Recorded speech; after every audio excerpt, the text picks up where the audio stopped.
આપણે જો પહોંચી ગયા છીએ અરણીવાળા હનુમાન દડે. તમે જોઈ શકો છો આપણે વિશુભાઈ છે તે ધજાને વ્યવસ્થિત બાંધે છે. ઓ વિશુભાઈ મજામાં? મજામાં ભાઈ. તો મિત્રો આપણે અરણીવાળા હનુમાનજી મહારાજનું મંદિરનું બોર્ડ આવી ગયું છે. તો ચાલો આપણે હનુમાનજી મહારાજના મંદિર તરફ જઈએ. તો નમસ્કાર મિત્રો, આપણે અરણીવાળા હનુમાનજી મહારાજના મંદિરે જઈએ છીએ. તો તમે જોવો છો આપણે ગાડીમાં જઈએ. બોલે રૂવે મરાઠી જાજે તું હાંજા તોડિયા પાંજરા વાળા બોલે હું.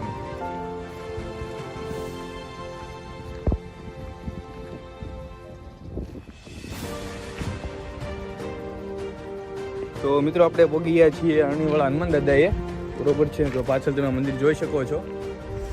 આપણે બહુ જૂનું મંદિર છે અને વાડીઓની અંદર મંદિર છે. વાડીની જે જગ્યા હોય તે જગ્યા થોડી ઘણી કાઢીને બનાવેલું મંદિર છે. ઐતિહાસિક મંદિર છે ને જોરદાર મંદિર છે ને હનુમાન દાદા ત્યાં સાક્ષાત બિરાજમાન છે.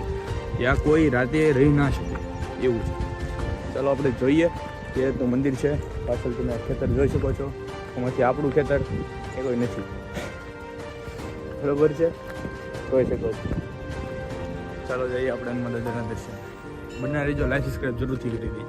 ચાલો જઈએ. મારી ચેનલને સબસ્ક્રાઈબ કરજો, ભૂલી ન જતા.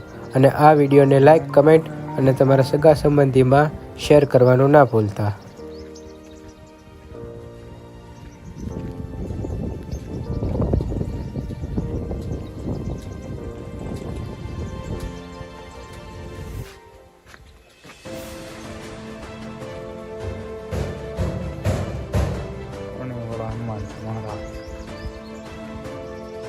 મજામાં?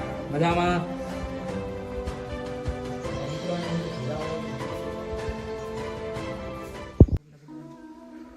આપણે જો પહોંચી ગયા છીએ અરણીવાળા હનુમાન દાદાએ.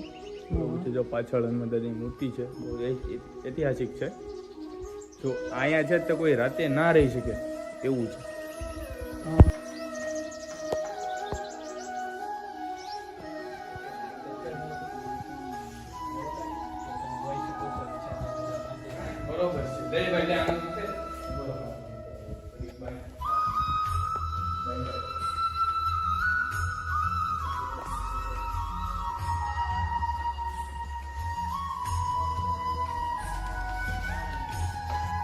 તમે જોઈ શકો છો આપણે વિશુભાઈ છે તે ધજાને વ્યવસ્થિત રીતે બાંધે છે. ઓ વિશુભાઈ મજામાં? અરે મજામાં ભાઈ.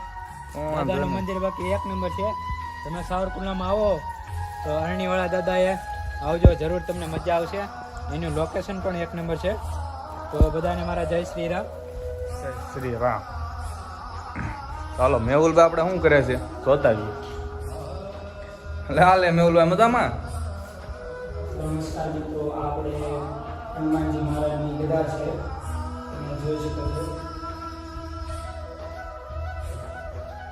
પગે ફોટો